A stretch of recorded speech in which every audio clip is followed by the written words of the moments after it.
வணக்கம். புதுவை உப்பளம் மைதானத்தில் நடந்த குடியரசு தின கோலாகல விழாவில் ஆளுநர் இக்பால் சிங் தேசிய கொடியினை ஏற்றி அணிவகுப்பு மரியாதையை ஏற்றுக்கொண்டார். நாட்டின் 64வது குடியரசு தின விழா நாடு முழுவதும் கோலாகலமாக கொண்டாடப்பட்டது. அதன்படி புதுவை அரசு சார்பில் உப்பளம் மைதானத்தில் நடைபெற்ற குடியரசு தின விழாவில் பங்கேற்க வந்த ஆளுநர் இக்பால் சிங்கை முதலமைச்சர் ரங்கசாமி மற்றும் தலைமை செயலர் சத்தியவதி ஆகியோர் வரவேற்று விழா மேடைக்கு அழைத்து வந்தனர். பின்னர் சரியாக காலை 8:30 மணிக்கு ஆளுநர் இக்பால் சிங் தேசிய கொடியை ஏற்றி மரியாதை செலுத்தினார். கொடியேற்றும் போது போலீஸ் பேண்ட் வாத்திய குழுவினர் தேசிய கீதம் இசைத்தனர். தொடர்ந்து ஆளுநர் திறந்த ஜீப்பில் சென்று அணிவகுப்பை பார்வையிட்டார்.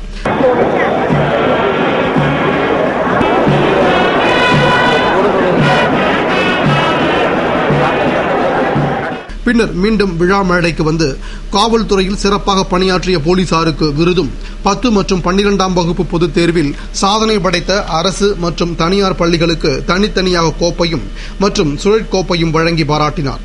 இதையடுத்து பேண்ட் வாத்தியம் முழங்க நடைபெற்ற காவல்துறை, முப்படையினர், தீயணைப்புத்துறை, முன்னாள் ராணுவ வீரர்கள், தேசிய மாணவர் படையினர், பள்ளி மாணவர்கள் அணிவகுப்பு மரியாதையை ஆளுநர் ஏற்றுக்கொண்டார்.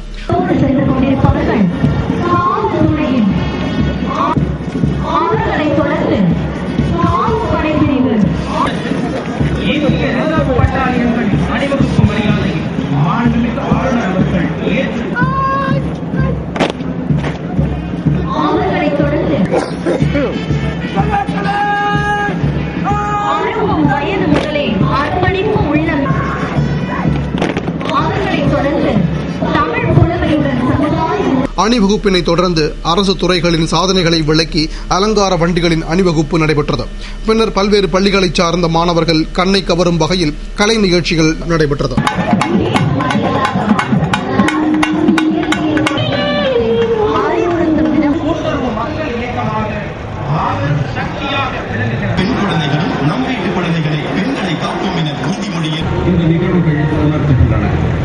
அண்மையில் திரையிடப்பட்ட ஹாலிவுட் திரைப்படம் லைஃப் ஆஃப் பை புதுச்சேரியின்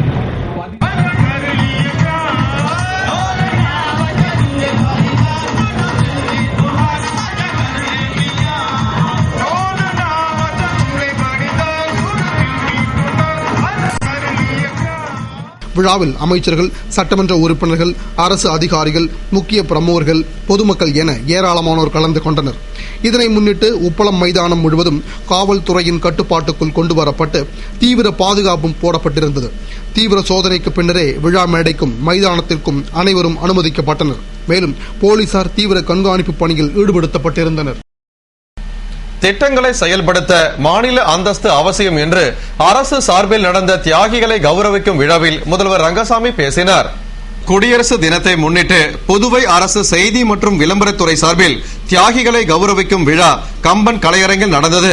விழாவில் சிறப்பு விருந்தினராக முதல்வர் ரங்கசாமி கலந்து கொண்டு தியாகிகளை கௌரவித்து இனிப்புகள் வழங்கி பேசுகையில், பல்வேறு இன்னல்களை தலைவர்கள், போராட்ட வீரர்கள் அனுபவித்து பெற்ற விடுதலையால் நாடு வளர்ச்சி அடைந்துள்ளது. அதுபோன்று புதுவையும் மக்கள் எண்ணியவாறு சிறப்பான வளர்ச்சியை பெற்றுள்ளது என்றார். மேலும் சென்ற முறை கூறியது போன்று முதியோர் ஓய்வூதியத்தை உயர்த்தி கொடுக்க முடியவில்லை. புதுவையை மேலும் வளர்ச்சி பாதையில் கொண்டு செல்லவும் சிறப்பான திட்டங்களை செயல்படுத்தவும் தனி மாநில அந்தஸ்து பெற்றாக வேண்டும். போராடிதான் தனி மாநில அந்தஸ்தை பெற முடியும். அவ்வாறு அதனை பெற்று விரைவாக திட்டங்கள் செயல்படுத்தப்படும் என்று பேசினார்.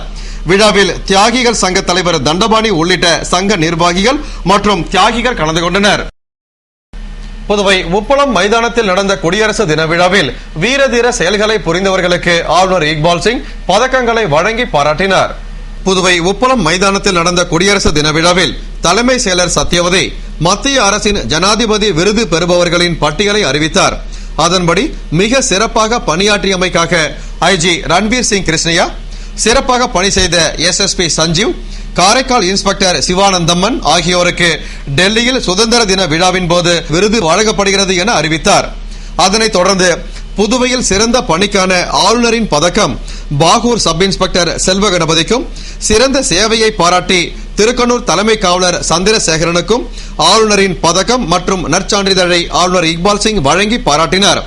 மேலும் சிறுவர் சாலை போக்குவரத்து அணியினருக்கு ரொக்கப்பரிசு மற்றும் தகுதி சான்றிதழ் வழங்கப்பட்டது. அதன்படி ஸ்டான்ஸ்போர்டு சர்வதேச பள்ளிக்கு மாணவர் சரண்ராஜுக்கு முதல் பரிசாக 1000 ரூபாய் ரொக்கப்பரிசும், இரண்டாவது பரிசு பெத்தி செமினார் மாணவர் ரொசாரியோ அன்பு ரோஸுக்கும், மூன்றாவது பரிசு தூய இருதயமேரி பெண்கள் பள்ளி மாணவி சித்ரா தேவிக்கும், மாணவர்கள் பிரகதி, அஸ்வின்குமார், விஜயலட்சுமி ஆகியோருக்கு ஆறுதல் பரிசும் வழங்கப்பட்டது. அதுபோன்று 10 மற்றும் 12ஆம் வகுப்பு பொதுத் தேர்வில் சிறந்த பள்ளிகளுக்கு சுழற்கடையும் வழங்கப்பட்டது. அதன்படி SSLC 2012ஆம் ஆண்டு பொதுத் தேர்வில் 100% தேர்ச்சி பெற்ற கதிர்காமம் அரசு பெண்கள் மேல்நிலைப்பள்ளி, மங்கலம் அரசு உயர்நிலைப்பள்ளி, Amalorpavam, Vivekananda, Alpha, Patrick, Cluny, Petit Seminaire உள்ளிட்ட 44 பள்ளிகளுக்கும் முதலமைச்சரின் சுழற்கேடயம் மற்றும் நினைவு பரிசினை ஆளுநர் வழங்கினார். 2ஆம் இடத்தை பிடித்த திருவள்ளுவர் அரசு பெண்கள் மேல்நிலைப் பள்ளிக்கு கல்வி அமைச்சரின் சுழற்கேடயம் வழங்கப்பட்டது. பிளஸ் 2 பொதுத் தேர்வில் 95.3% தேர்ச்சி பெற்ற சுப்பிரமணிய பாரதியார் பெண்கள் பள்ளிக்கு கல்வி அமைச்சரின் சுழற்கேடயம் வழங்கப்பட்டது. மற்றும் 100% தேர்ச்சி பெற்ற குளோனி, பேட்ரிக், ஆதித்யா, அமலோற்பவம், ஆச்சாரியா உள்ளிட்ட 14 பள்ளிகளுக்கு சுழற்கேடயமும், புதுவை பல்கலைக்கழக துணைவேந்தரின் சுழற்கேடயமும் வழங்கப்பட்டது. மற்றும் 2011-12ஆம் கல்வியாண்டில் கல்வி திட்டம் சாரா செயல்களில் சிறப்பாக விளங்கிய ஆலங்குப்பம் அரசு உயர்நிலைப் பள்ளிக்கு அம்பாடி நாராயணன் சுழற்கோப்பை வழங்கப்பட்டது. புதுவை மாநில திராவிட முன்னேற்ற கழகம் சார்பில் நடந்த வீர வணக்க நாள் பொதுக்கூட்டத்தில் சென்னை மாநகர முன்னாள் மேயர் மா சுப்பிரமணியன் சிறப்பு விருந்தினராக கலந்து கொண்டு சிறப்புரையாற்றினார். புதுவை வானொலி திடலில் திராவிட முன்னேற்ற கழகம் சார்பில் மாநில மாணவரணி அமைப்பாளர் மணிமாறன் தலைமையில் வீர வணக்க நாள் பொதுக்கூட்டம் நடந்தது.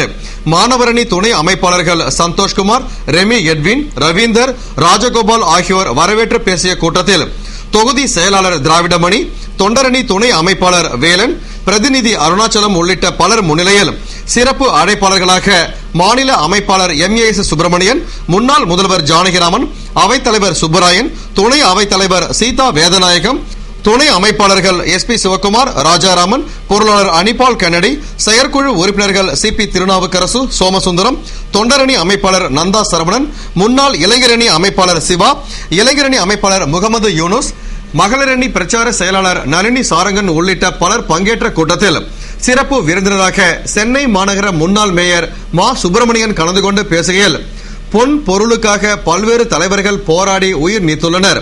ஆனால் மொழிக்காகவும் தமிழ் மொழியை செம்மொழியாக்கவும் பாடுபட்ட ஒரே தலைவர் கலைஞர்தான். ஆனால் தமிழகத்தை தற்பொழுது ஆட்சி செய்யும் அரசு தமிழனின் வரலாற்றை நினைவு கூறும் அனைத்து சிற்பங்களையும் அழித்து வருவதாகவும், அதுபோன்று புதுவையில் ஆட்சி செய்பவர்கள் மக்களை ஏமாற்றி வருகின்றனர். எனவே வரும் நாடாளுமன்றம் மற்றும் சட்டமன்ற தேர்தலில் புதுவை தமிழகத்தில் திமுக அமோக வெற்றி பெறும் என்று பேசினார்.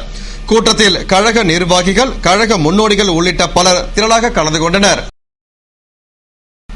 புதுவையில் வீட்டில் தனியாக இருந்த மூதாட்டியை கொலை செய்து நகைகளை கொள்ளையடித்த சம்பவம் பெரும் பரபரப்பை ஏற்படுத்தியுள்ளது. புதுவை ரெட்டியார் பாளையத்தில் கூடப்பாக்கத்தை சேர்ந்த சுப்பா ரெட்டியார், விஜயலட்சுமி என்ற வயதான தம்பதியினர் வாழ்ந்து வரும் நிலையில் மாடியில் குடியிருந்த அவர்கள் கீழ்த்தளத்தை வாடகை விட முடிவு செய்தனர். அதன்படி வீட்டை பார்வையிட்ட பொறியாளர் உமாபதி பிறகு வந்து முன்பணம் கொடுப்பதாக கூறி சென்றுவிட்டு மீண்டும் முன்பணத்துடன் வந்தபோது வீட்டில் விஜயலட்சுமி துணியால் கழுத்து இறுக்கிய நிலையில் இறந்து கிடந்தார். அதனை கண்டு அதிர்ச்சி அடைந்த அவர் உறவினர்களுக்கு தகவல் கொடுத்தார்.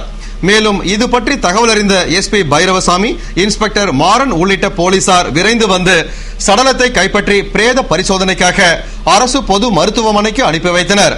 பின்னர் நடத்திய விசாரணையில் மூதாட்டி விஜயலட்சுமி கடந்த 2 தினங்களுக்கு முன்பு தனது மகள்களுடன் உறவினர் வீட்டு திருமணத்திற்கு சென்று திரும்பியுள்ளதை நோட்டமிட்ட யாரோ அவர் வீட்டில் தனியாக இருந்தபோது வந்து அவர் அணிந்திருந்த வளையல், தாலி, செயின், கம்மல் உள்ளிட்ட 20 பவுன் நகைகளை அவரை கொலை செய்து கொள்ளையடித்து சென்றுள்ளது தெரியவந்தது.